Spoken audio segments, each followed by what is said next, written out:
Look, not the result that everybody wanted, a loss in OT, but we're going to talk about what everybody wants to talk about. It's the roofs, and we're getting into it on PHNX Suns.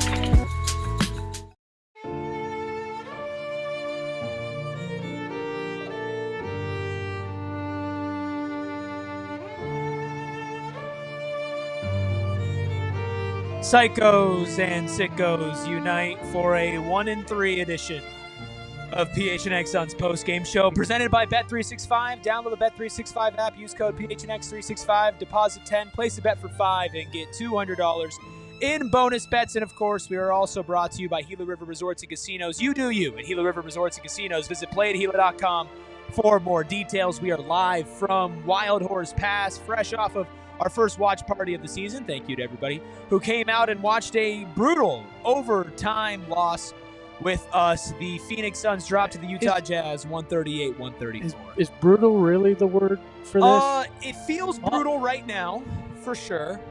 I'm Eric. That's Espo. He doesn't think it's brutal. We got Steven and Ayrton here as well. Hit the like button, hit the subscribe button, become a member today. Espo, you don't think that was a brutal loss? No, because you had given up all hope essentially in that first quarter. You'd given it up again in the fourth quarter, thinking that they were done once it ballooned up to 10. To me, I'm encouraged by what I saw tonight. Would I have loved the win? Yeah, hell yeah, I would have loved the win, but that wasn't brutal to me. That was actually, it gave me hope that what we had heard all offseason is actually what this team can be, because for 3.5 quarters, they were tonight. It was that first quarter that did them in. You can't spot somebody a 20-point lead and hope to win, but they came pretty damn close. You said it all. All right, well, that's the PHNX Suns postgame show. The team that didn't give up. I mean, it's one thing to have to not give up because of the hole that you dug yourself into, but it also is something that you've shown to be able to dig yourself out of holes before, and now it's about doing the things you need to do to not always have to press that button and seeing what that gets you result-wise, because we just haven't seen that part of it yet this season. So there's two sides of me right now. There's a side of me that completely agrees. It's Espo and it's Steven. No. It's not even, because you guys are kind of on the same page. For me, the loss itself and how it went down at the end, it is brutal to me, just because you lose an overtime game where a couple of things go differently. You're not sitting in a 1-3 hole for the season, which, again, big picture, it is what it is. Some missed free throws, some tough calls that don't go your way. That, to me, it's like, oh, that sucks. That stings. That's heartbreaking, maybe is a better term to put it. On the positive side of things, you did fight back. You did show a ton of heart, and you did it without 2 of your 3 best players. So am I, overall depressed from the game? No. But I do think once you get that hope up, the tip in at the end from Mark Williams, overtime, you're keeping it close, and then right at the end, you're in the game. You miss some free throws. You miss a shot. You don't foul Lauri Markkanen for 6 seconds. That, to me, was a really heartbreaking ending. Is that a better way to maybe put it? For you me, know me. You know me. Well, for you, you yeah. know me. I get it. I get it from that perspective. Every single game with this team. I get it from that perspective, but I found that thoroughly enjoyable. I did not find the last 2 years thoroughly enjoyable. There were moments I was jumping out of my seat here because I had fun, right? Look, I don't expect this team to be all that good. 38 is my optimistic number. So, yeah, you're going to have losses. I keep going back to this. But if I told you no Jalen Green, no Dylan Brooks, and you were still going to find a way to put up 134 points, you were going to fight back from being down 20, you were going to play smart defense, and you wound up seeing the team that you were kind of sold on, that they're scrappy, that they have heart, that they have hustle, you probably would have been like, all right, I actually wouldn't have expected that with those 2 guys out. I don't know what to tell you if you didn't have fun with this game, and not you, but other people that I'm seeing around the internet. This isn't a championship basketball team. I'm sorry to break that to you. I know, breaking news. They're not supposed to be very good. This is a game they could have won. They would have been 500. All right. I found encouragement out of this. So be it. The last, 4 years of Suns basketball, there's been no such thing as moral victories because of the expectations that the team has had. Those expectations are not even close to the same. That opens the door for moral victories. And I will say that tonight is an example of that. Last game of a 3-game road trip, all on the road, or obviously all on the road, but against a tough team in Utah. 2/5 of your starters are not playing. Mark Williams is still not starting. You break the glass on the minutes total for him in emergency fashion, and you get the result that you got, which was to come back from down 20, ultimately be jousting back and forth, and then give yourself a chance at the end of the regulation and in overtime. That's a lot. That is a whole lot.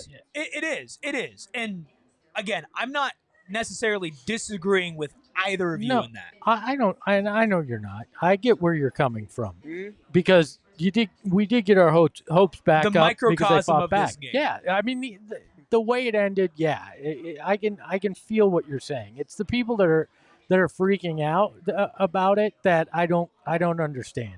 What were your expectations? Well, sure. I mean, I think that some people just kind of sit back and it's just a game-to-game thing, right? On a game-to-game basis, you do not want your favorite basketball team to lose. No, of course and not. You don't want them to get 50 put on their head by Lauri Markkanen, who was incredible tonight, even though he was 14 of 32 from the field, but he still played out of his mind. You want your guys to never feel like you're out of it. Now, again, macrocosm, you take a step back, you say, this is a team that, the Ringer said was going to have the worst defense in the league. Right? Almost everybody but 2 people picked their under, which was 31.5, which would put them at a bottom 3, bottom 2 team in the Western Conference. I think a lot of people look at the Utah Jazz and say that's not a good basketball team, which I don't necessarily agree with in this moment. All of that kind of comes together, plus people for the last couple of years have been expecting this is a team that's going to win games. And they're not.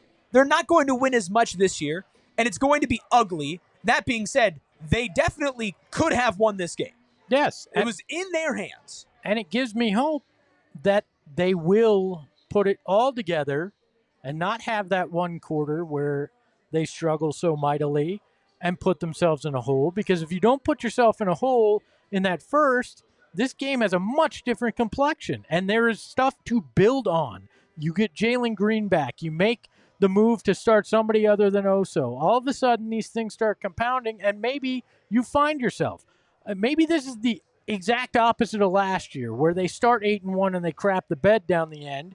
Maybe this is a learning experience in this first 10 games where you got to find yourself, and then it snowballs a little bit in a good way. Like that, it's game 4 for God's sake. That sounds very familiar.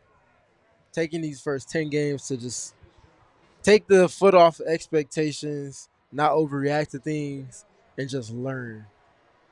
Mm-hmm. That's what these first 10 games are for the Suns especially, but the entire league. Even Oklahoma City, I know I said they don't have as much to learn about themselves as other teams, but they're operating without like 3 or 4 of their top 8 players right now. So they're learning things not necessarily about the team, but about individual players at the tail end of their rotation.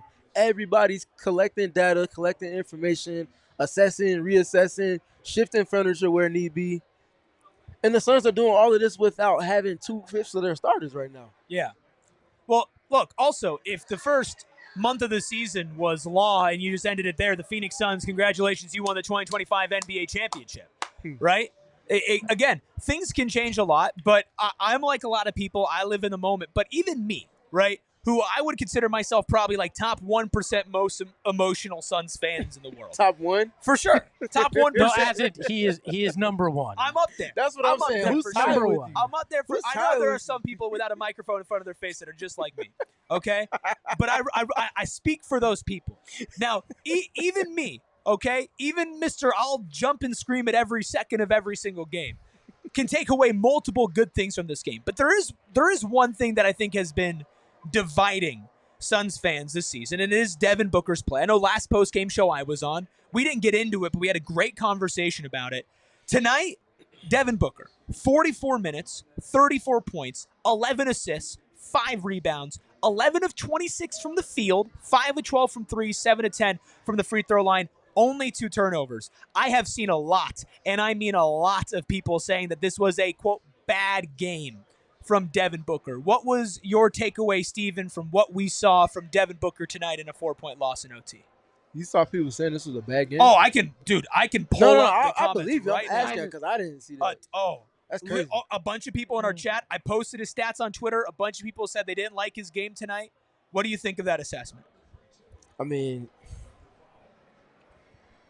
it's funny to so many people watch box scores and allow for that to determine or dictate what they think a player's performance was, whether it be just the numbers themselves or plus or minus or both of those things combined. I mean, even on that, he was very good today.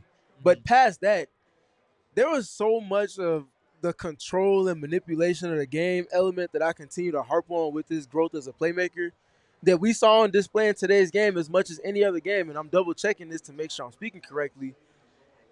And I'm right. He only had 2 turnovers today. Yeah.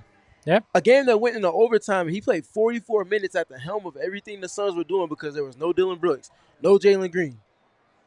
And he did what he did with the ball in his hands. It didn't feel like it was ever sticky. It didn't feel like he was making bad decisions in any capacity.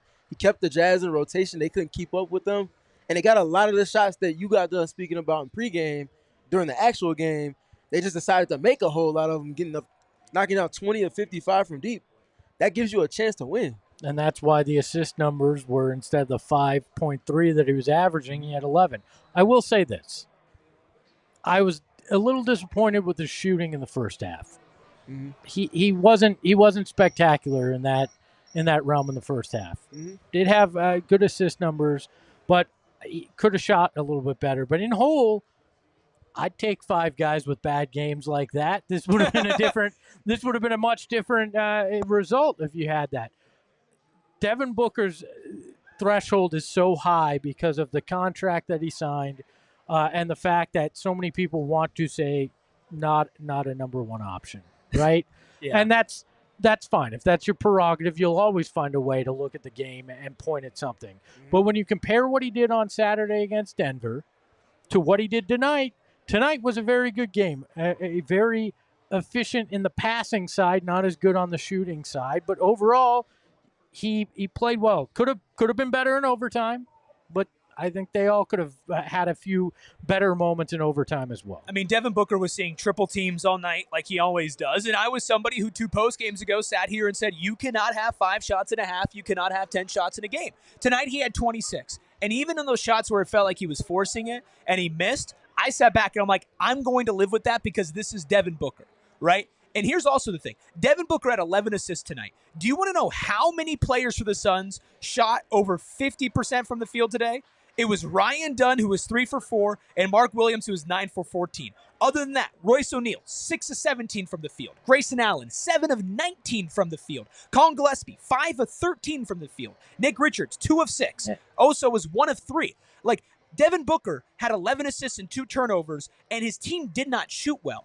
Is he the best basketball player in the league? No. But he had 34, 11, and 5 against a tough Utah team that triple-teamed him every single possession, and he wasn't 11 of 35. Like, he was 11 of 26. This guy had a good game tonight. I don't get what people are saying about all of that. Yeah, I mean, Lauri Markkanen was 14 of 32. But everybody's going to say what an amazing game it was for him. I get it. Where I will not let him off the hook is you can't go 7 of 10 from the free throw line. Yeah. Those 3 free throws played big in this game. So that, to me, is an issue right there, especially there were a few that were in that fourth, I believe, that really cost them down the line. So not a perfect game. Not the best we've seen Booker play, but certainly not the reason that the Suns wound up losing this game in overtime by any stretch of the imagination. Yeah, again, for me, it's the balance, though. This is something that not just feels sustainable, but there is intentional care with everything that he's doing with the ball in his hands right now. The 34 points is awesome. The 10 assists or 11 assists is awesome. 25 assist points created. So he accounted for that percentage of the team's points in today's game while taking great care of the ball. I think that part is important as anything, because with all of the attention he's getting, if he's not making sharp decisions to score for himself or to move it, everybody else is going to pay for it. So him continuing to just keep that blender moving and them making good decisions off of the passes that he's making, doesn't get direct assists for that, but I imagine he probably had 5 or 6 that I can think of off the top of my head of those secondary assists. When he makes that initial pass and someone hits it to the person that eventually scores. That's what the best players need to do, and that's not something that all of the best players do as consistently as he does. Could you imagine? It's crazy to me that he has 30-plus points, 10-plus assists. Mm-hmm. People are finding a way to say a terrible game from a guy that goes out there. It wasn't his best game ever. No, I mean, that's how high the standard is for him, right? But the guy's averaging, he's got 30 plus in 3 out of 4 games. And the one game I got on his case about not shooting, and then the games after that he shot, right? And he shot when other people won't. And that's the thing is, look, tonight Devin Booker was not a negative for you on the court, and the way that people are talking about him is like, this guy sucks. But that's the Devin Booker experience. We've seen it perpetually. Early on, he'd score, he's not efficient, or they don't win, or he's a high volume shooter, and that's the only there's always something, and the bar moves every time with Devin Booker. Now it's, well, he's 1A, he's that guy, and he has this big contract, so that's not good enough. Well, okay, your prerogative. To me, I'll take this performance from Devin Booker every night and walk away happy. It comes down to the things on the margins like we talked about. Offensive rebounding. Are you making the right rotations on defense? Are you doing it early on? Mm-hmm. That's what this game came down to. It didn't come down to Devin Booker didn't make enough shots. It came down to those little things and too much of it failing in that first quarter. Yeah, they have to do a much better job of kind of setting the tone for games. To that point, very first play of the game, again, another backdoor on the baseline from a different team, different player, but the same thing that's just kind of clipping them at times. And it was a lot of freedom of movement in that first quarter. They did a much better job the latter 4 quarters, rather, and just being physical and just having a little bit more communication, but just more physicality. And they weren't able to hit as many of their cutters. If they did pass it to them, they didn't get a clean catch. And that's what you want more than anything else. We saw a couple of shot clock violations and generally just some kind of shots that they had to just throw up, which led to them playing in transition today. Listen, Devin Booker was not a perfect basketball player tonight. I will not sit here and tell you that he was the number 1 player in the league tonight, right? Devin Booker, for my money, is still one of the best in the league. He had 34 and 11 and 5, and people are like, this guy sucks. I personally don't get it because people tell me, they say, hey, Eric, watch the game. Brother, what do you think my job is? I literally sit here. I'm not staring at my phone the whole time. And guess what? That probably could have been about 15 or 16 assists with some really nice passes out of double teams, out of triple teams behind it, when he wasn't looking, that ended up in bricks because guys were shooting 7 of 19 from the field. And I'm not trying to hate Grayson Allen, but he was 7 of 19 from the field, 14 of 13 from deep. Okay. We're not going to change certain people's minds with Devin Booker. I mean, he could shoot perfect from the field, and if he had one turnover, it'd be, well, that pass cost him. Sure. That's just the nature of this and the nature of a very divided fan base in some ways still. This is what it's going to be, and unless he wins a championship, this is going to continue to be the narrative. It's just the reality of it when it comes to him. I mean, I'm good on the book conversation for tonight. Does anybody have anything else to add about his 34, 11, and 5 with 2 turnovers performance? I mean, obviously, there's still things that this entire team can do better defensively. And yeah, I need him to hit a little bit earlier. But overall, yeah, I'm not gonna complain like anybody else is. The composure against the double teams for me, I've been seeing people talk about they don't like how he's picked up the dribble. But he's done a good job of taking extra dribbles and being patient with the pass that he is making that gets the rotations that they need, that blender element. He's done a great job of kind of manipulating the action and that being a literal offense in and of itself for them. And they're making good decisions out of it because he's making a sharp decision there. The other part for me, 15, 7, 9, 10 today. Free throw attempts for Devin Booker. The best scorers get to the line 7+ times a game, and they find different ways to go about doing that in regards to how a game is being called. He's figured that element out in each of the 4 games so far to start this season. For someone that can score from the field as much as anybody, if he's getting the whistle that we feel like he hasn't gotten in, I don't know how long, even the slightest bit of it this season, that's an outlet for him to keep pressure on teams. And if he's doing that in tandem with Jalen Green when he comes back, and Mark Williams, if he sustains at a certain minute total, now you're working with something. Well, we'll talk about Mark, and we'll talk about how much does Jalen Green change for this team, and we're going to get into everybody who played well, who played bad tonight. That's what we do on the PHNX Suns post-game show, and we're going to do it all right after our first break. It's very clear I love representing my teams. If you watch the show regularly, I'm always wearing gear. Yeah, I'm always doing it. And that's why Rally House, for me, is the go-to spot for all your favorite local Arizona team gear with tens of thousands of products to choose from. How many? Tens of thousands. Wow. You got in-person brick-and-mortar stores. I'm talking Tempe Marketplace. I'm talking Mesa. Hey, Tempe I'm talking Marketplace. Glendale. Listen, come out to Tempe Marketplace and see what they got going for them. And you feel like you're back in Chicago? No, not even a little bit. You don't have to go in person. You can go online, find hundreds of pages of local team gear, including, of course, your Phoenix Suns. Not just hats, not just T-shirts, but also drinkware, signage, cooler, socks. Hell, they even have sunscreen. Every time you visit Rally House, you're guaranteed to find something new and unique. Find your local Rally House location. Shop their entire product assortment online at www.rallyhouse.com today. 'Tis the season for $80 million in prizes from our friends at Arizona Lottery. Scratcher tickets are a family affair when it comes to my family. I fell in love with them at a young age thanks to my grandfather, who used to send me Papa's bingo money when he would hit on a scratch ticket. And scratchers with the Arizona Lottery are a perfect gift this holiday season. Or if you're just feeling like you need to do something nice for yourself, you can go pick one up as well. There are 6 festive scratchers to choose from, including Cash Countdown, which has prizes up to $250,000, and Candy Cane Cash, which sounds great, and it smells great because it smells just like peppermint. Plus, you can dash to instant prizes with holiday fast play tickets. You want to get involved, and like I said, holiday scratchers make for great gifts as well. So make sure to pick up yours today. Love the play and spread holiday cheer with holiday scratchers from the Arizona Lottery. Play and gift today. Well, by the way, the missus told both of y'all, don't disrespect Chicago. Hey, I like my pizza deep. I wasn't. I was making fun of this guy and his bad accent. That's what I was doing. Bad is an understatement.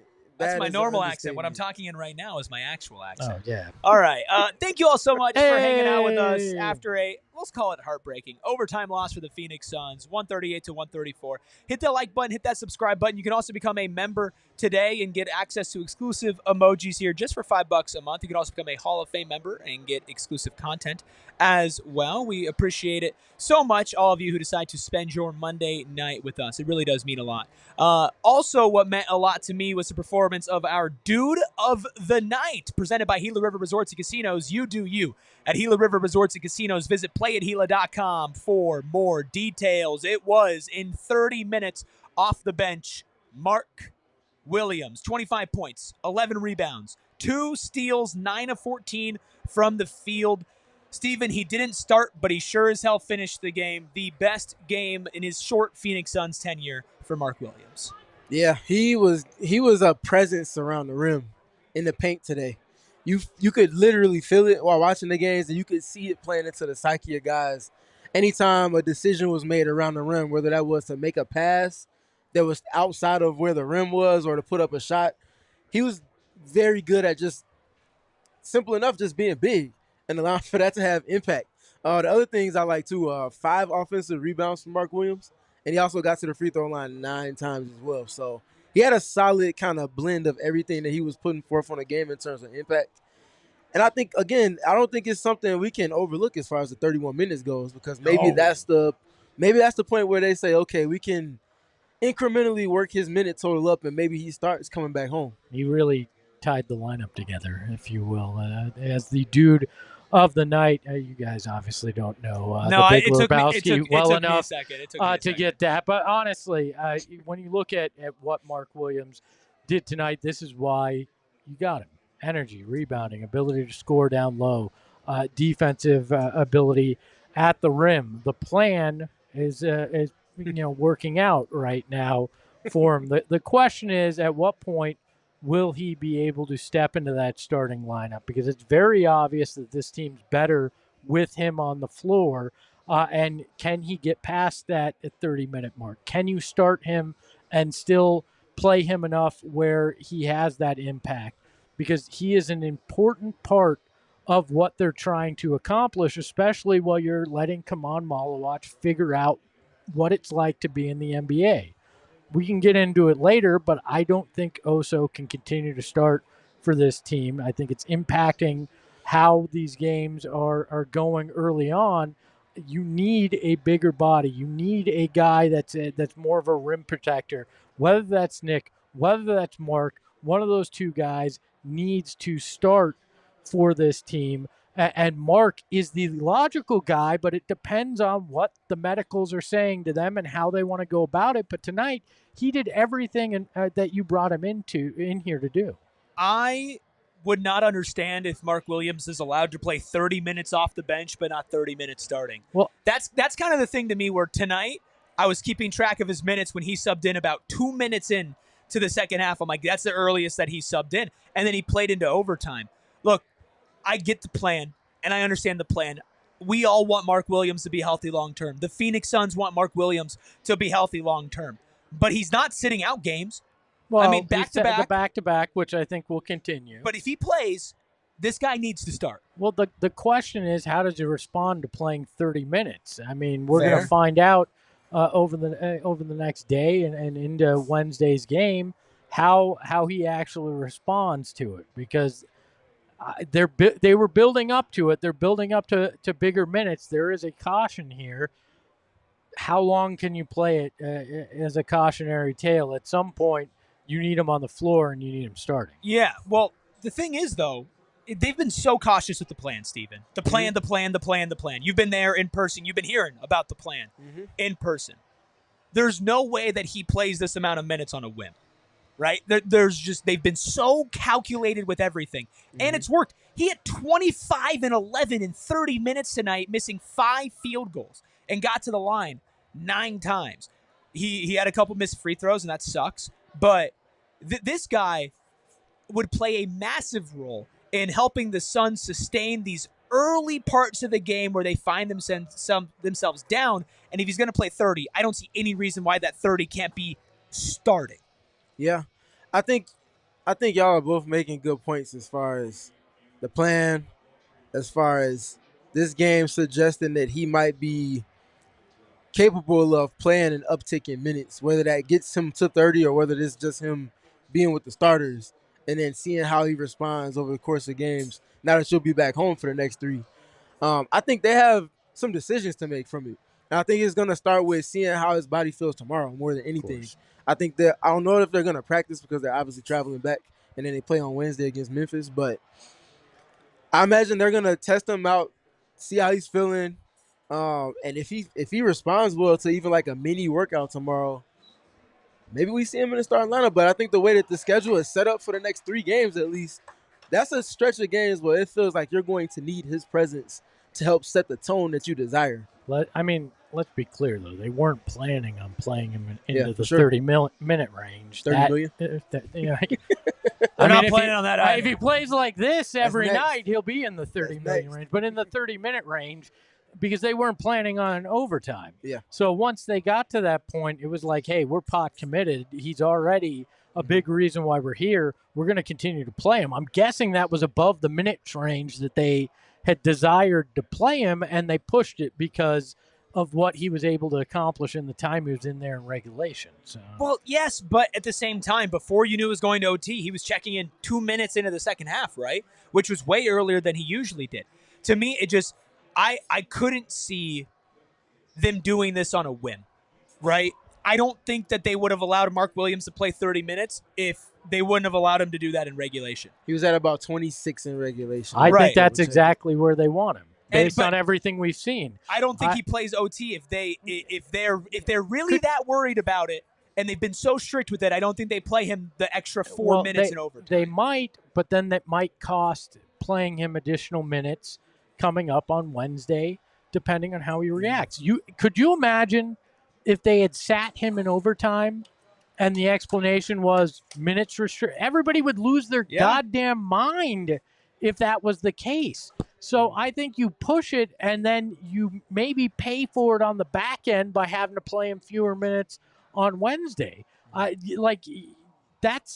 was no way that they weren't going to play him, even if that number was 26, and they went to overtime because of him. They had to play him. There was no choice. Yeah. I guess if we're rounding out the conversation, the other two things that stand out for me, he didn't have any assists, but the usage for him on the offensive end because of him playing more minutes, especially with the starting group and especially with some of their starting guards, I liked it a lot.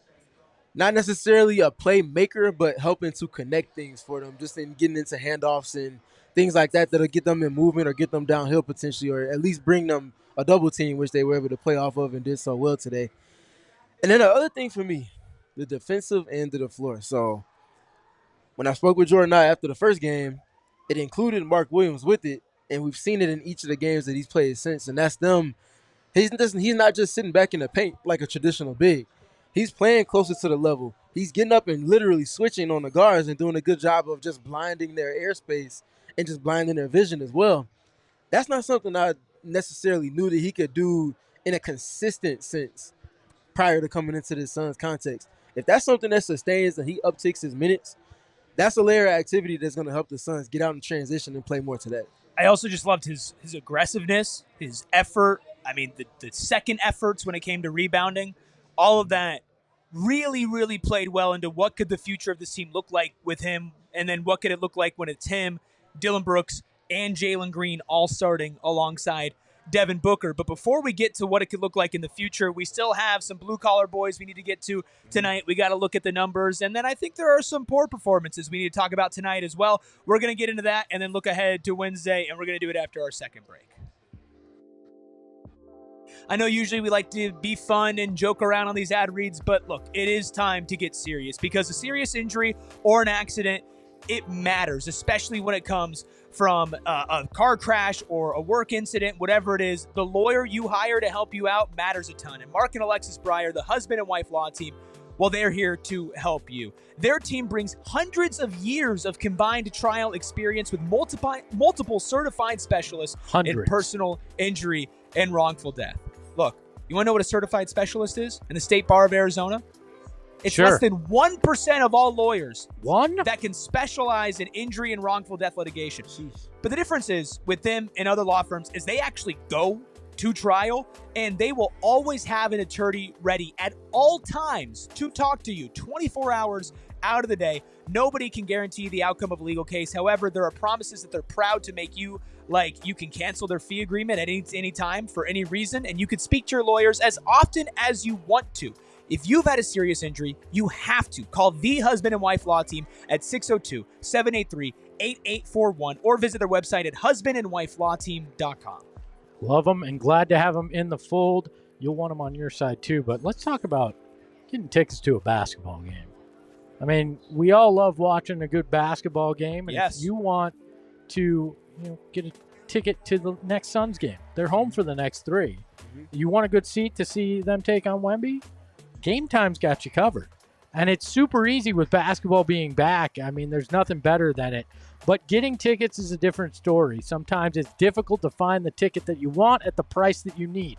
With Game Time, they take the guesswork out of it because Game Time guarantee means you can trust you'll get 100% authentic tickets on time and at the best price. I know Eric's cheap and he likes to get it at the best price, and Game Time's how you wind up getting it. I mean, I'm not insulting you. You said that, and that's what Game Time's here for. I mean, and you know what? They have great features as well with their app that you're going to be able to take care of, and you're going to want to see the seat views. You can get a panoramic view of where you're going to sit. You don't want to guess where you're going to sit. You want to know, and they're going to be able to take care of that for you, plus the lowest price guaranteed, as I mentioned. So take the guesswork out of buying NBA tickets with Game Time. Download the Game Time app today, create an account, and use the promo code PHNX for $20 off your first purchase. Terms apply like everything in life. Again, create an account and redeem promo code PHNX for $20 off. Swipe, tap, ticket, go. Download the Game Time app today. What time is it? Game time! It's also time for you to hit that like button, hit that subscribe button. Reminder, if you're new around here, PHNX Suns pre-game, post-game shows for every single game. Plus, we do some watch-alongs for some as well. Plus, we do some watch parties out at Gila River Resorts and Casinos, Wild Horse Pass, so make sure you're on the lookout for that as well. We are always on the lookout for some blue-collar boys, emphasis on plural, but let's start with one who played 45 minutes tonight, getting the start with no Dillon Brooks, Royce O'Neale. You are a blue-collar boy. 17 points, 13 rebounds, 7 assists, and 5 steals in 45 minutes. The shooting percentage, Steven, it wasn't pretty, but sometimes a blue-collar boy gets it done even when it ain't pretty.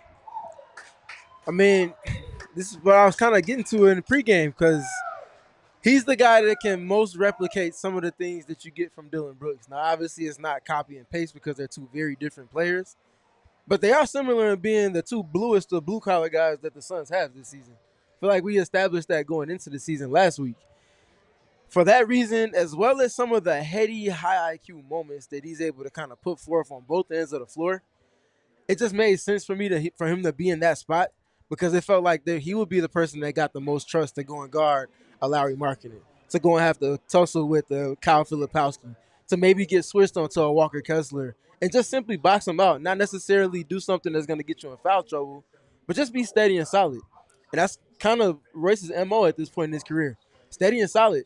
The shooting usually goes up and down, but he's usually going to do more to help you than he is going to hurt you, and that's exactly what he did today. No, and he went out there and 46 minutes. I mean, that's crazy. That is at the end of a road trip. That's crazy. I mean, that's yeoman's work. He went out there and took care of it. We talked about it, where he gave you the best chance from a shooting perspective as well in replacing Dillon. Went 5 of 12 from deep. He's one of those guys that Devin was finding early on for open shots and wasn't hitting them. We know he's streaky. Tonight he found that stroke and played well. 13 rebounds for a team that needed it more than ever tonight was great, and offensive rebounds with those 5. We've talked about it. They need to get those second chance points because sometimes they're going to miss shots. We know that. But if they can even it out by getting on the offensive boards, it's huge. Overall, this was the kind of performance that you need from Royce O'Neale. Not maybe this many stats, counting stats, but the effort is why he's so important to what they're trying to do and trying to establish. Yeah, if he can channel some of this energy that he had today and bring it off the bench, that'd be great. I mean, look, if you watch the pregame show, you know that I wasn't the biggest fan of him starting, even though I understand why it happened. But he was exactly what the Suns needed tonight. I mean, 13 rebounds. It's got to be a career high for Royce O'Neale, It's got to be. If go ahead. I mean, it's got to be a career high for him. And by the way, they actually even took a rebound away. He had 14. Yeah. Look, I get that he is not going to be a guy that should be starting for this team, and that he's also shooting 6 of 17 from the field tonight and 5 of 12 from 3. But you needed those shots. The same way that when Dillon Brooks starts, you need those shots. Royce did everything that he could have asked for tonight, plus he had 7 assists and 5 steals. 17, 13, 7, and 5 in 46 minutes. I have to say one thing, though. Please. If we can be a little honest here. Sure. Can the man make a damn layup? Bro, he dunked today. Can the man? Yeah, I'd prefer him to dunk because he can't lay it in. This is a problem the last 2 years. He deserves blue collar boy. Pat him on the back. The layup thing still drives me nuts. You can't. Hate to break it to you, it's not happening. I don't expect it to at this point. It was just if we're gonna be honest, that was the one thing that drove me nuts about him tonight, and has over the last year. So. To answer your question, he has multiple 14 rebound games, And his career high, he's done it multiple times, 15. Jeez, Royce. And I think both 15 rebound games came in Brooklyn. That makes sense. He's playing the 4 next to KD. Yeah, you know how that go. But yeah, that's the type of guy that every team wants to have 1 or 2 iterations of, and the Suns have 2 iterations of it between him and Dillon Brooks at this present moment. Now, when he's clicking, that's a game-changing type of piece that you're bringing in as your 3rd or sometimes 4th reserve, depending on who you're going up against and what your rotation looks like. He brought it today, and we know he's capable of doing this on any given night. We're also aware that he's capable of having a 0 for 6 or 0 for 7 type of three-point shooting game.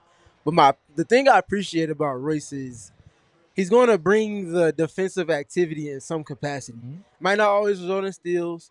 He might not always be the most effective defender, but he's going to bring a certain type of activity that helps you build out lineups outside of your main 5 players in the starting lineup, and that matters a lot. I think he raises the floor in that, too, that effort. By the way, Meatloaf says if hitting the rim was 1 point, we would have won by 20. You got to account for how many times they hit the rim as well, though. You got to account for that. So, by my money, there were 3 players for the Phoenix Suns tonight that started that should be coming off of the bench. Grayson Allen, Oso Ighodaro, and Royce O'Neale. Now, Oso obviously has been a really big topic of conversation, and we can get into him a little bit later once we pass the blue-collar boys. Wasn't the best game from Grayson, but those 3 guys specifically, when they are coming off of the bench in a more simplified role, if they can bring what they have brought at some of their highs this season, while the Suns replace them with Mark Williams, Dillon Brooks, and Jalen Green, I don't care what anybody says.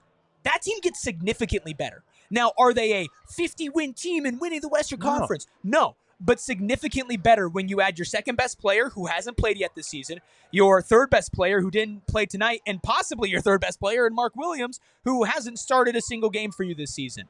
I love Royce O'Neale, Grayson Allen, and Oso Ighodaro. I think they could be parts of a good basketball team. They absolutely should not be starters on a team right now unless Grayson Allen is completely solidified by a high-level playoff roster. So these are guys that should be off the bench for the Suns that are starting, and they still found a way to compete tonight. I will say that if Ryan Dunn does not find some offense, you might have to consider Royce being part of that lineup at some point, too. This was Dunn's first bad game of the season. Well, he hasn't been great offensively at any point in this season. He's been okay.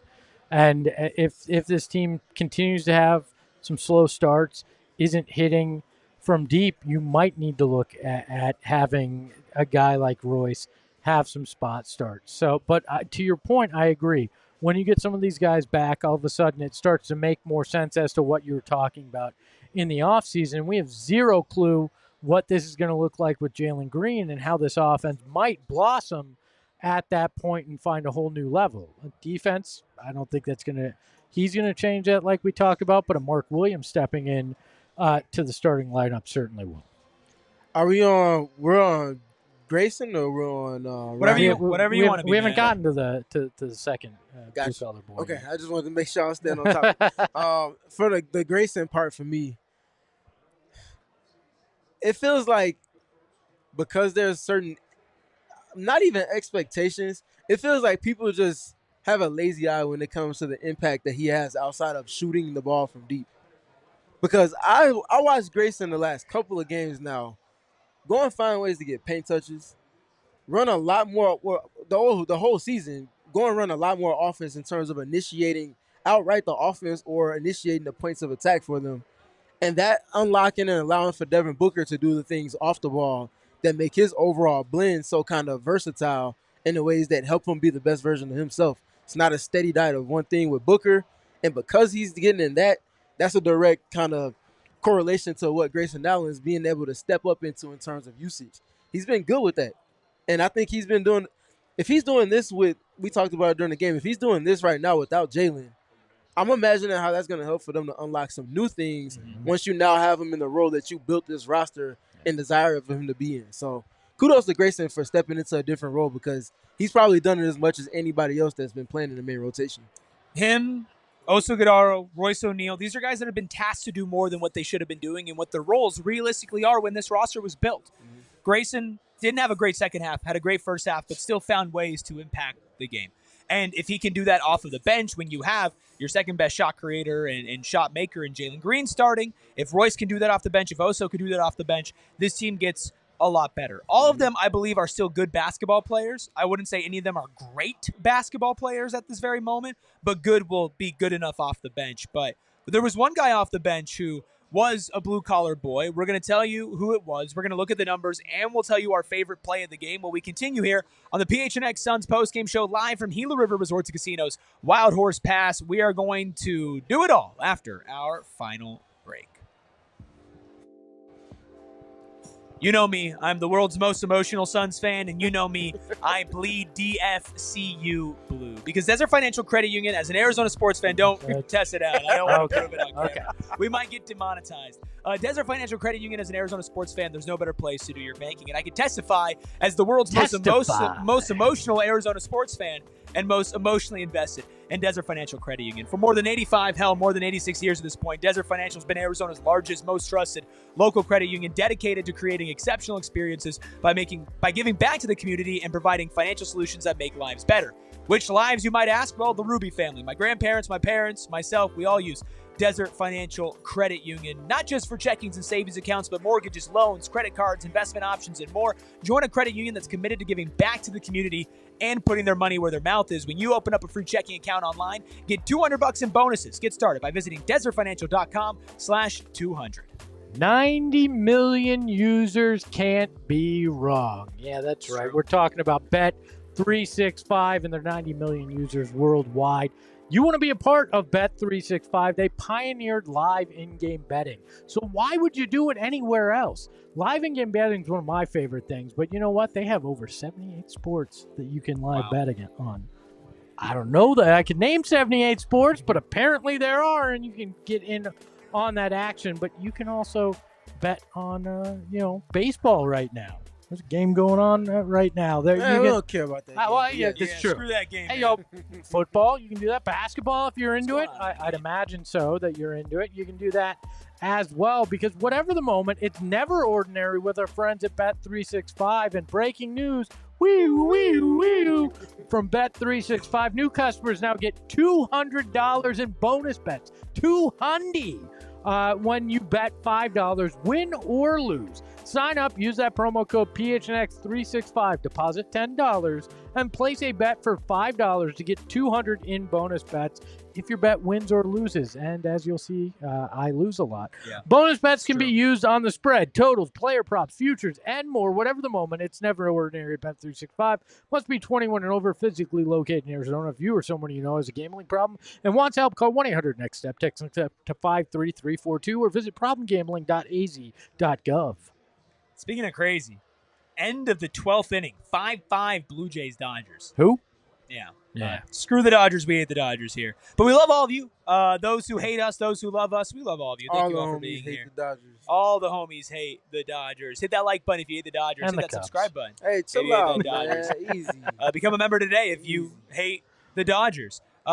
We will get to buy the numbers, our play of the game, and so much more. But we were talking about blue-collar boys. Can't go without mentioning a plus 19 on the night for this individual off the bench in 32 minutes, but most importantly, 15 points, 13 assists, 3 steals, and 1 block. It is Collin Gillespie, blue-collar boy, number 2 of the night, Steven, and he got the job done. Where did we get this glamour shot of Colin in this graphic? All looks like he's on a Kohl's ad. Anyway, Steven, about our favorite Kohl's model, 32 minutes tonight, 15 and 13 for the guy. 32 minutes, 32 assist points created from Collin Gillespie.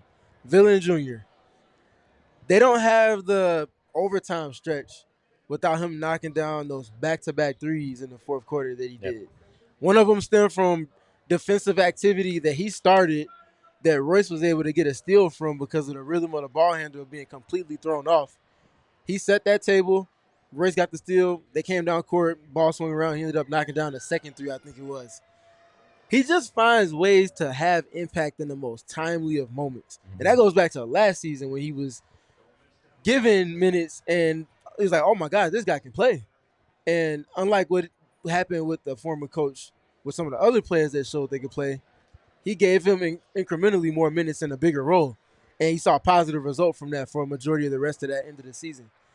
Collin is just a winning basketball player. One thing winning basketball players are going to do, because it's just baked into their DNA, they're going to find ways to have a positive impact on the game. Sometimes it might be scoring. Sometimes it might be assists. Sometimes it might be defense. Sometimes it might be all three of those. Sometimes it might take you getting an elbow from Lauri Markkanen in the face because you're trying to force a jump ball. Those are all the things that he's more than willing to do. And Collin is a winning player for those reasons exactly. He is the archetype of what this team wants, especially from a bench player. Mm-hmm. Comes in, does his role, works his ass off, and does it on both ends of the floor. Not going to be perfect. Mm-hmm. That's not the expectation with him. But he's going to do those things, and he's going to get his teammates fired up, and he's going to put his teammates on the offensive side in a good position to score. Collin has been impressive this year, and he caught my attention last summer league when they signed him, because he was very confident in the fact that he deserved his opportunity, that he thought he could be the backup point guard that this team needs. And I think you could argue he may have even been that last year as well if he had been given more of an opportunity when games still had an impact. Is he going to be the best player on your team? I hope not, because that would probably mean you have a lot of issues in terms of it. But is he the kind of guy that you need to be that connective tissue for a team that's going to try to build a culture and try to build a winning way? 100%. This is 4 games into Collin Gillespie's time as a full-time member of the National Basketball Association. 15 and 13 and 32 minutes.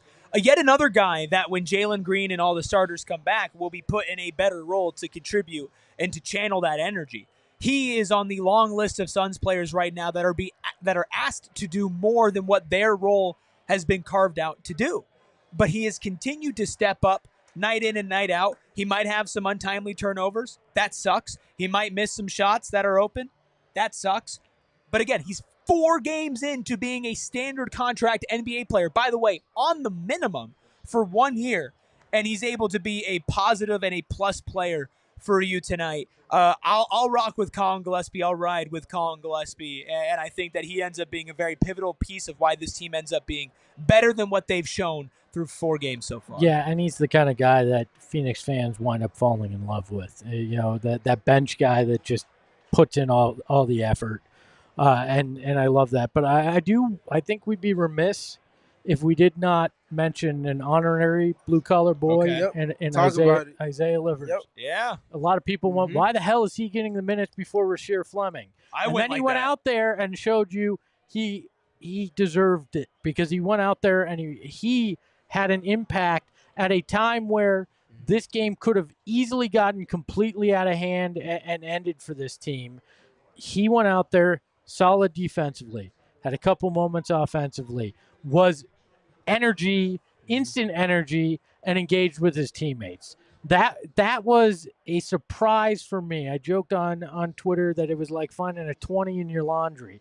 You didn't expect it, but it was nice to have, and that was exactly what Livers did tonight. Do I think he's a main part of the rotation or a guy in the rotation? No, but he took advantage of an opportunity in a moment that this team needed some juice, and he gave it to him. He almost caught a body, too. Yeah, on Nurk. He almost caught a body in the process, and that would have been something that all Suns fans would have grown partial to him for. We would have built him a statue. I'm already building it. For sure. But, yeah, that speaks to – I think the Collin part is a bit of it, and I think the transition point to Livers is probably the most recent example of it, and that's the culture that the Suns are working to establish, because if you're having these guys that are coming off the bench and everybody's bringing their specific type of activity to the fold, sometimes at the drop of a dime, no one had Isaiah Livers minutes penciled into a game like tonight, even with the injury adversity that the roster was up against. Yet and still, he comes in, gets an opportunity, and gains a second shift because of how impactful his first shift was. Just steady, solid, doing the little things that they needed him to do. And again, that's a specific example, especially early on, of what it is they're working towards. Yeah, he was great. We'll talk about no rookie minutes and a couple other players tonight. But before we hit overtime, we do have to get to By the Numbers, presented by Desert Financial Credit Union, Arizona's #1 credit union, named by Forbes. Steven, of course, the biggest number is the Suns lose 138 to 134, but that doesn't tell the whole story. No, it does not. I think I'll start with, first of all, seeing a triple-digit number of field goal attempts always throws me off, even if it does come into overtime. Nonetheless, the Suns get up 106 field goal attempts, and 55 of those come from beyond the three-point line. So that's something important to kind of keep an eye on as they continue to try to iron out their identity and approach on the offensive end.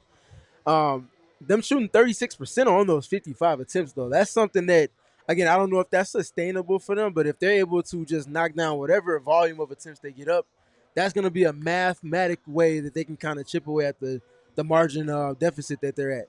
Other big thing for me, it was part of the game because of the 3 7-footers that Utah started.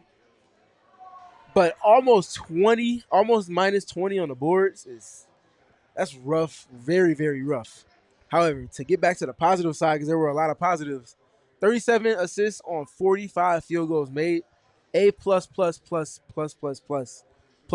the Suns. Only people that should be creating for themselves are Devin Booker and Jalen Green. Damn. That means that anybody else that's scoring, it should be coming off of passes and sequencing with one another. We saw a whole lot of that tonight. You can't lose the offensive boards by 10. Yeah. That, again, one of those little things, but starts to add up.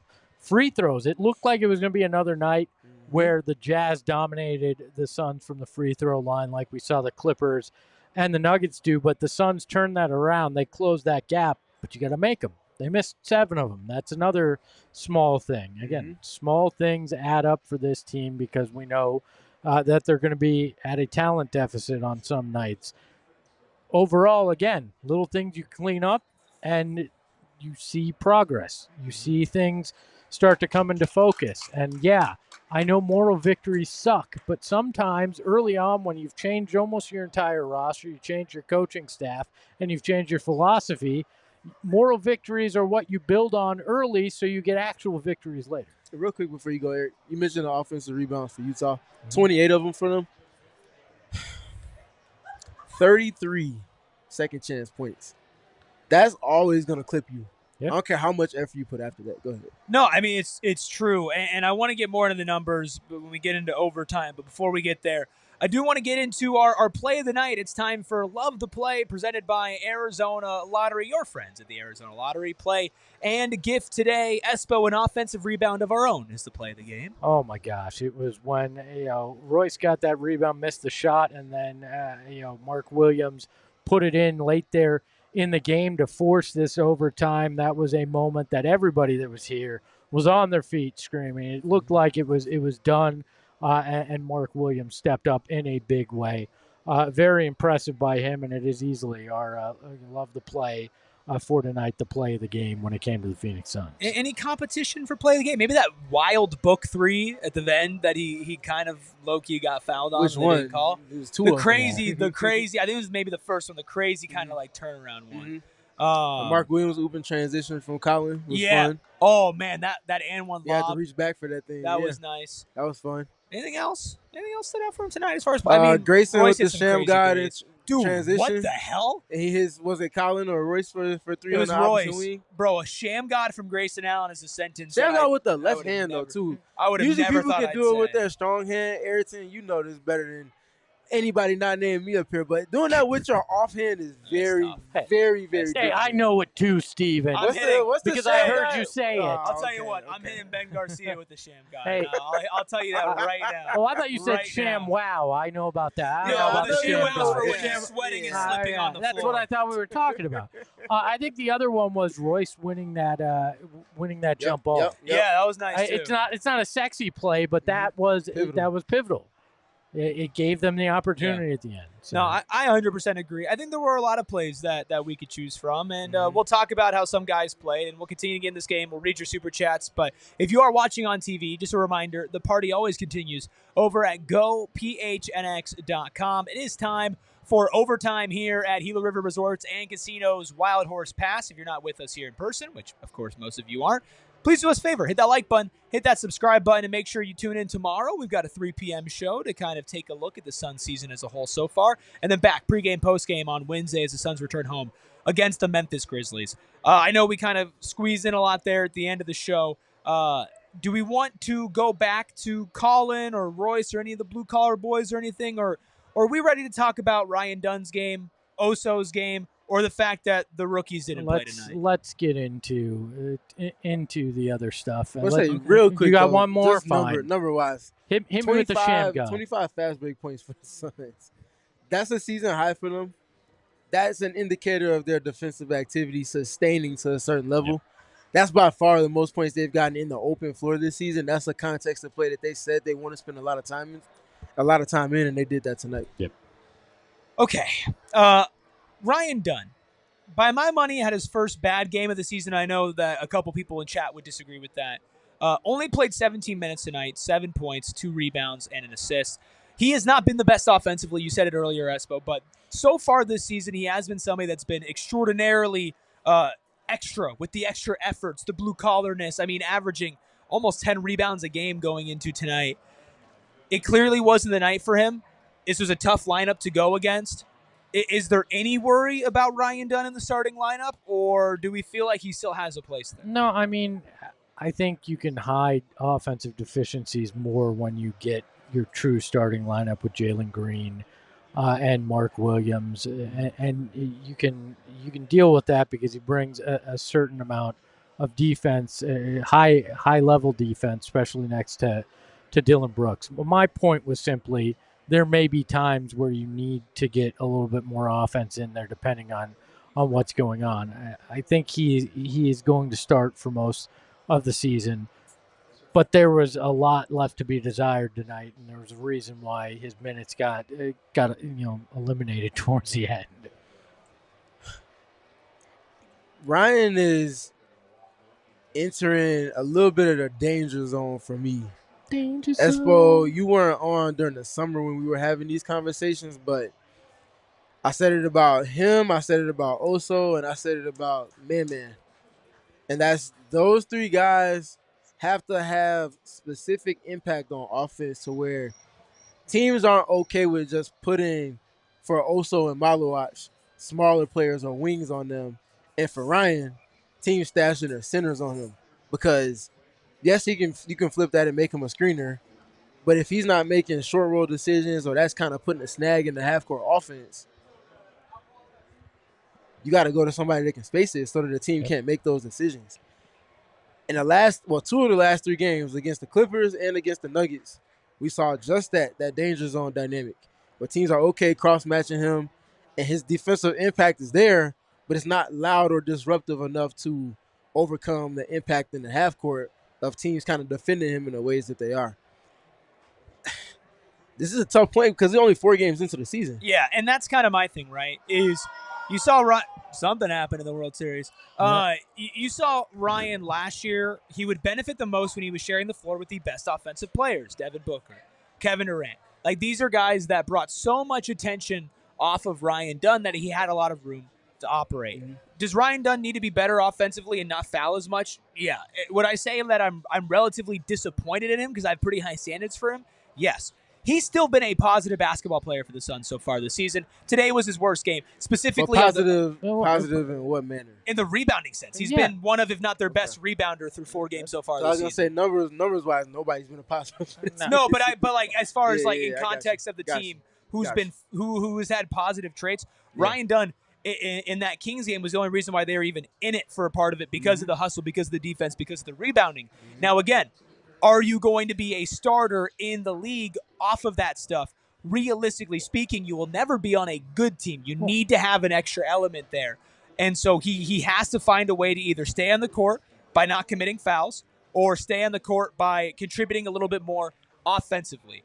But rebounding-wise, cutting to the rim-wise, and perimeter defense overall have all been, in the scheme and the context of this team, positives from him so far this season. My biggest question is, okay, are you going to replace him with Royce, who we know is hot and cold? I would maybe rather not. But there's no definitive answer into who would replace him. And that's the problem here, right? That's why he's starting right now, because you don't have that guy.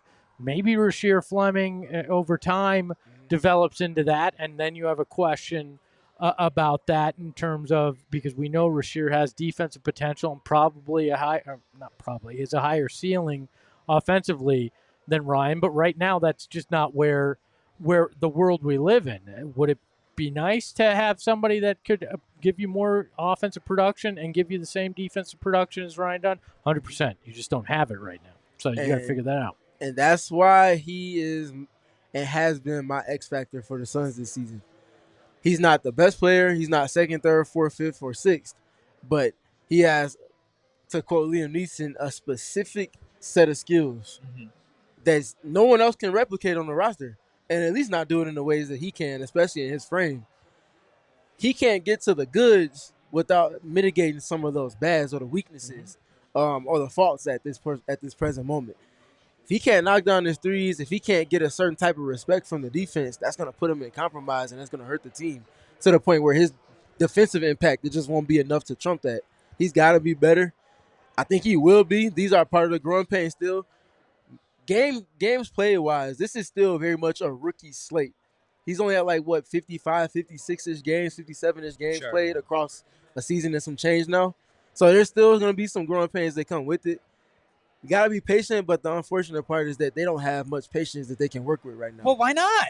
I mean, again, if this team's not competing, I think you do have a little bit of patience. They're not competing, but they also, like we talked about in pregame and during the game, they also don't have any of their own picks. Realistically, so you're kind of in limbo. If the entire starting lineup is out there and Ryan Dunn struggling and there's somebody else, then that patience goes.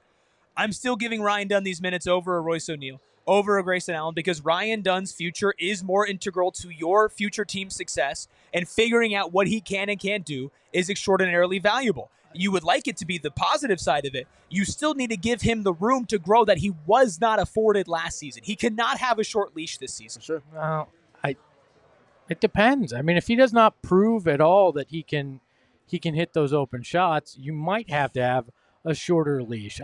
If I'm gonna go out there and I'm gonna let a guy learn on the job and do all that, I'd rather Rasheer Fleming be that guy that this group just invested in and traded up for, that has a higher ceiling. If I'm just gonna let people go out there and fail along the way, if that's what we're talking about. I'm not saying I pull him now, because there's a guy in that starting lineup I pull a lot sooner in Oso Ighodaro that I think is causing you more issues, right? That's where the attention I think needs to be, and you make that first, and then you see what it looks like with Jalen Green in there, and can you sacrifice the offense for the defense? But if he keeps fouling like he has, it's going to be a moot point. You can't keep a guy out there that's going to keep fouling. No, look, okay. And I think a great point in the chat, we're just going to pretend like Ryan Dunn isn't a second-year player. Again, like you mentioned, he's still in his rookie slate of games. He's averaging 8 points and 7 rebounds for a team. And again, he is also in a long list of players besides Devin Booker, slotted in the wrong role for what he was supposed to be for this team, let alone fully successful in his NBA career.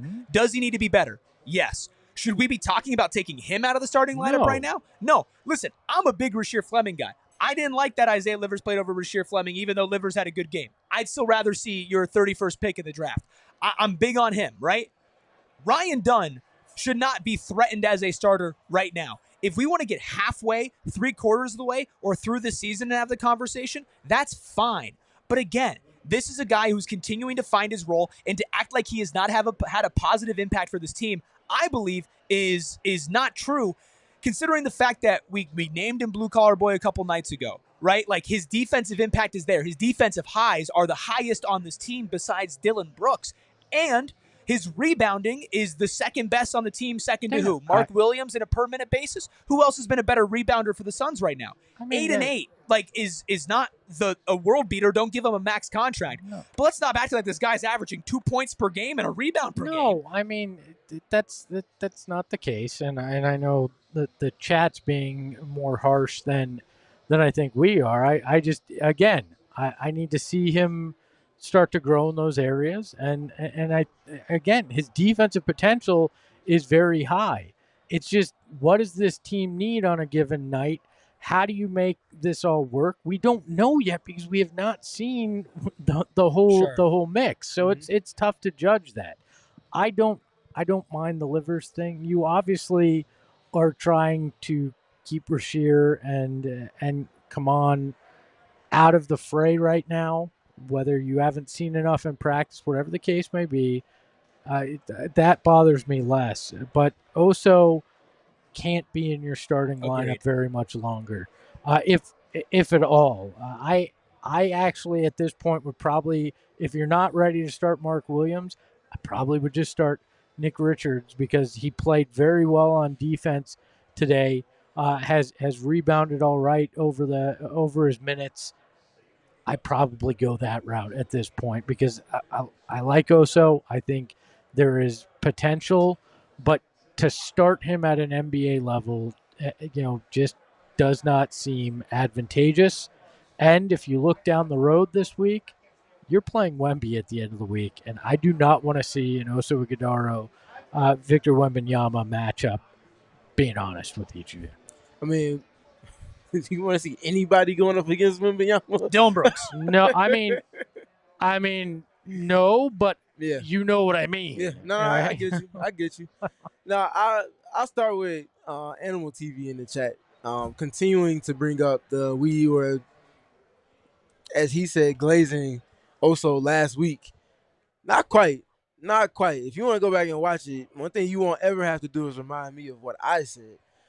What we were talking about context-wise is the Suns spent the entire preseason with who at the starting five? Oso Ighodaro. So continuity-wise, for a team that doesn't have much of it, especially in the starting realm, does it make sense to go to someone brand new to start the season if Mark Williams is not healthy? Or does it make sense to continue to go with the guys that have the most chemistry and time spent on the floor together? That was the main reason why. In addition to that, it's the complementary skill set that he brings on offense for a team that is going to need the offense operating without Jalen Green and operating with only a small capacity of Mark Williams. You know Devin Booker is getting double-teamed, and you can't put another shooter on the court because you only have but so many of those. At least have somebody on the short roll that can make some of those quick decisions that you need, or have somebody that can initiate offense and allow for Devin Booker to start off the ball and give you more of that versatility that you need. Similarly, on defense, if you don't have all of your guys, especially if you're talking about protecting the rim, you want to be able to switch and just try to contain the ball, at least force teams late into the shot clock and make them take tough contested threes or tough contested twos, and hopefully they miss some of those and you're able to play in transition from that. That was the reason why I went with Oso. I don't know if y'all want to speak on y'all's part, but I mean, you kind of go with Oso out of necessity if Mark's not able to start. But I think we're sitting at a point now where does Oso have some skills? That's right now. Does Oso have some skills that could help? Sure. Oso's just, he's not ready. I don't know if he'll ever be a starting center in the NBA. Mm-hmm. Energy guy off the bench that can make good plays, and your matchup dependent center where, okay, they're going small. We need somebody who could switch out there. They have a creator at center. We need somebody who could switch out there. Okay, we tap into Oso Ighodaro for 8 to 12 minutes in that game.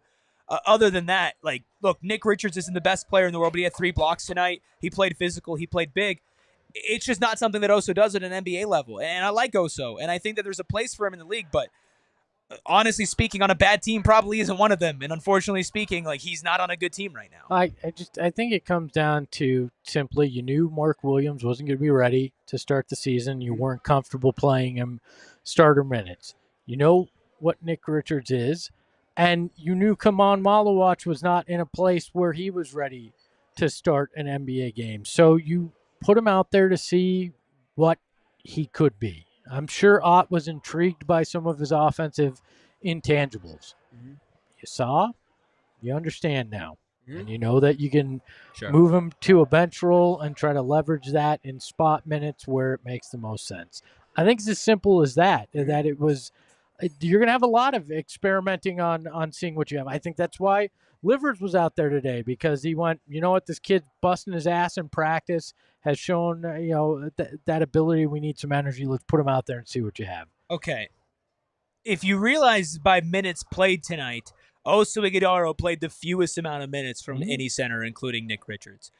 Jordan Ott clearly knows that Oso Ighodaro is not a center that impacts at least winning or positively the most on this team. So if he continues to start him, honestly, that's a question that needs to be asked of why is somebody who's starting, we saw it with Bud, we didn't like it with Bud, why is somebody who's starting playing either the second most or the least amount of minutes in your center rotation, especially against big lineups? But we'll have to monitor that going forward. Of course, we're monitoring our super chats, but first, I was just gonna say, you did see him play in double big lineups tonight. Not the it wasn't with Mark Williams. It was with Nick Richards at times. But I think you might see that again when they play Utah on Friday, where they play him in a double big. But I don't think they can start him anymore, and I don't think they will. Yeah. All right, we got some super chats here. Let's hear from the Freckled Mamba, because Be Calm, See Clearly has chimed in. We got $2. Be Calm, See Clearly. Tear it down, crying face emoji. Sorry, BD, tomorrow. WTF is this? You guys understand that one? Baby Daddy? I love it. Is that what that is, or is it a Devin Booker misspelling? Nah, it's Baby Daddy. Oh, we got Teddy. That was tame. We didn't need the Freckle Mama to read that one. I just like tapping into the Freckle Mama for that. Teddy with the $1.99 super chat said Sixers best backcourt in the league. Birthday? Is it birthday tomorrow? BD tomorrow. Maybe birthday. Let us know if it's your birthday tomorrow. Yeah, let us know. Be calm. Teddy says the Sixers have the best backcourt in the league. Maybe one of the best young ones. That's for sure. VJ Edgecombe and Tyrese Maxey are hooping. Teddy also. Hey, they don't have the best backcourt in the league, man. Knock it off. I said one of the best young ones. Knock it off. One of the best young backcourts. It's 3 games in. Knock it off. Come on, man. One of the best young backcourts in the league. No, how can we decide that through 3 games? We're not doing that. We are literally making conversations and takeaways from the Phoenix Suns. So far, they've been one of the best backcourts in the league, and if you look young-wise, projecting forward, Tyrese, I don't care about this anymore. I don't care. We're not doing it. They're one of the best young backcourts in the league. They have a rookie who is killing it, and they have Tyrese Maxey who is killing it. Yes, they do. But am I going insane? It's been 3 games. Name another young backcourt that's better. Espo, it's the same thing as saying tonight was a heartbreaker. Name a better young backcourt that has a better. What is going on? Dylan Harper and Stephon Castle. Okay, one of the best young backcourts in the league. You didn't just hear right now, Tyrese Maxey and VJ Edgecombe is better than that. Luka and Austin Rivers. Yes. Am I wrong? Luka, if you're living at the free throw line, they're not young either. Hey, let me say this. Based on tonight, Lauri Markkanen is the best 7-foot plus white scorer in NBA history. Am I going insane right now? Because I feel like I'm going insane right now. Yeah, I don't understand. Am I going nuts like I just said that like fucking Quentin Grimes is MVP? I think they can be nice, but we can also pump the brakes on making these declarations. They have a rookie who's averaging 20 plus points per game in Tyrese Maxey. We got Screaming A. Smith between us right here. Making declarations. I'm going nuts. I'm going. You were already there. You're telling me about making conclusions. You're talking about Dylan Harper, bro, and Stephon Castle. No. I just made the comparison because you decided to bring that up. No, because you can't tell me another young backcourt. All I said right was now you asked me to tell you a young backcourt. I'm not here for Sixers propaganda. In young backcourt, Tyrese Maxey and VJ Edgecombe have been playing better than Dylan Harper and Stephon Castle. You asked me to name another one that's been playing well, and I named another one that's been playing well. Okay, I said name another one's been playing better. Are we really? And I'm waiting. Okay, VJ Edgecombe's 3 games into his career. Michael Carter Williams won Rookie of the Year with the Sixers. Let's not date coronation for anybody after 3 games. Right. My bad, folks. I'm tripping here. Teddy with a $4.99 super chat says, "Dead homies. I'm actually Daryl Morey. Grimes for Dunn in that last first you'll have. Joke's on you. We don't have a tradable first. I'll call Ishmael right now. That's illegal. By the way, wouldn't do it. Be calm, see clearly with a couple more super chats, Ayrton, if you want to tap in. I'm back. $2. Be calm, see clearly. You know what? We need another SG3 of them. Another $2 from Be calm, see clearly. October 28th, 1997. Yes, I'm 28 now. ILY, Noah Babes. I love you, Noah. That's what he's saying. Congratulations on 28. Sorry, you couldn't bring it in with a win. I was about to enter high school in 1997, so you don't want to know where I was in 1997. Everybody, leave a happy birthday in the chat for Facts. Be Calm. Big facts. Any final thoughts about tonight before we all get in a fist fight about VJ Edgecombe? I ain't getting into a fist fight. I'm just saying we're not making these declarations this early in the season. I have a thought. Okay. Watch VJ Edgecombe's highlights from the past 3 games. Thank you. I'm not saying I'm just not ready to say that they're the best young backcourt in the NBA after 3 games. That's it. That's that simple. They could be by 40 games into this, and great. You can't use the Michael Carter-Williams thing and then still base it off of a rookie season if you're going to use that point. My whole point is, we can overreact all we want, but it's still 3 games. Teddy says. By the way, does anybody have some cake pictures for BCom? See clearly. Oh man. Teddy follows up and says, I think he means Maxey, VJ, Jared McCain, and Grimes. We the best young backcourt in the league. 4 young guards. Jared McCain was the rookie of the year before he got injured last year. I don't know, man. I didn't feel like what I said was that egregious. And Edwin McCain was a great, artist for a one-hit wonder in the 90s. McCain right now because this is fucking crazy. And DeAndre Hunter has quickly ascended into one of the absolute best. There's no way. In the entire NBA. There's no way you're doing that, bro. There's no way that you're doing that. Bees, he won't let me. Ayrton understands, bro. Y'all did not bring up DeAndre Hunter, who had 1 good game. Listen, bro, who we've seen multiple years into his NBA career. Hey, it's one of 3 games for the Cavs. I get what you're saying, bro. I stand with you. I understand. Brent says, so Espo, you aren't ready to call Wemby a top 5 player then? No. I think he could be there. I think he's an unbelievable talent. No, I'm not ready to call him a top 5 player. Because guess what happened last year? He got injured, and he missed a majority of the back half of that season. So, no, I'm not ready to crown anybody after 3 games anything. You know what I'm waiting for, chat? You know what I'm waiting for? Is a backcourt that you legitimately say is better. You brought up Harper and Castle, but you didn't stand on it and say that they were better. You said they were playing well. We're talking about the smallest sample size you could possibly base this off of. I'm just saying, why do we have to jump to that conclusion so early? Why can't we just let them naturally progress to whatever it is they're going to be? And by the way, Wemby is top 5 right now. Can we at least get a quarter of games to assess from before we make these declarations? Can I try and bridge the gap? Because Please. I think I have... Lord have mercy. Okay, I think the reason why I believe this is because what VJ Edgecombe has done in his 3 games, he looks like an NBA player. He doesn't look like he's 3 games in. I've been a VJ Edgecombe believer 25 points, 6 rebounds, and 4 assists in like 30 minutes starting for the Sixers. I think that is deserving of at least a little bit of props. Look, and that's the thing, is also, I want to be very clear, VJ Edgecombe is a guy that I sat down years ago with Flex from Jersey, and he will attest to this, in the PHNX office when he was playing for the Bahamas, and I said, this guy is next up. I said, you got to keep your eye on this guy.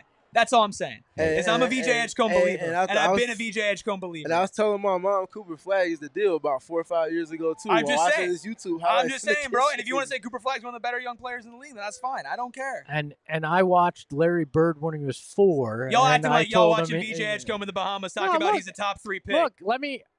dude, I'm going insane. I'm going insane right now. Okay, I love that Eric cherry picks the little things that he gets right, and then he's like, you know what? Memory of all the crap I get wrong. We're just gonna go with what is going on, bro. I feel like I'm in fucking fantasy land. All I said was we just don't have to jump to making these declarations so soon. How about we say that's all I said. They've had 3 of the best games this year as a backcourt in the NBA. They can rejoin us at the quarter mark of the season. They've had the best 3 games of any backcourt in the NBA right now. There you go. That's fair. At PHNX_Suns. I don't know ball, but we appreciate all of you being here. You said that. Neither one of us said that. We didn't claim you didn't know ball. Neither one of us said that. It's fine. Hit the like button. Hit that subscribe button for more VJ Edgecombe. I know your wife be getting tired of dealing with this at the crib. Yeah, probably. If you act guess like what? that, she still loves me. Hit that like button. Hit that subscribe button. I'm glad you can follow us. We at can only say PHNX VJ Edgecombe so many times in overtime. It just sounds Another dirty. super chat from BComC Clearly. Please keep us on air longer. Freckled Mamba. All right, $5. BComC Clearly. I will always love Devin Booker. I can never imagine losing my Booker heart emoji. We gotta win. Come on, man, and go Seahawks and reigning champs OSU Bucks. There's also another super chat above. So many random teams he loves. $2. BComC Clearly. I'm married to Booker. Congratulations. Where do we send the gifts to? Where was the registry? I missed it. So. Book coming home for you. I'm coming home. I don't know if he's coming home for BComC Clearly. Respectfully. It is his birthday, so their birthday. There you go. BComC Clearly. Thank you, BComC Clearly, for being here. Hey, Freckle Mamba, how about that Packers-Steelers game from Hello? Now they're just choosing violence. It was the jerseys. Now they're just choosing violence. Let's get out of here before we get kicked out. I could really start a conversation with everybody in the chat that wanted to bring up my purple team. But I'll leave that for another week. Tyler Huntley get up out of here. Aren't you still like 2-5? Like okay, we're Cardinals fans. We can't talk. I mean, we can. It's the same record, so I'm good. Oh no, too early in the season for me. You can follow us at PHNX_Suns. That's on Twitter and on Instagram for all the VJ Edgecombe takes you could ever need in your entire life. We appreciate the Freckled Mamba behind the Mac being the voice of reason. As always, you can follow him at Freckled Mamba. You can follow Steven at Steven PG3. Ugh. I'd say it's the PH because he balances us out. Today, that's just not true. I appreciate you, Sean, and I tried to. I did my best effort. Espo A+ at effort. Espo. You can follow me at ERIKRUBY. And remember, VJ Edgecombe forever. You can only balance out the things that want to be balanced. And Steven's my blue-collar boy. Ahoy, ahoy. We all silly like the mayor.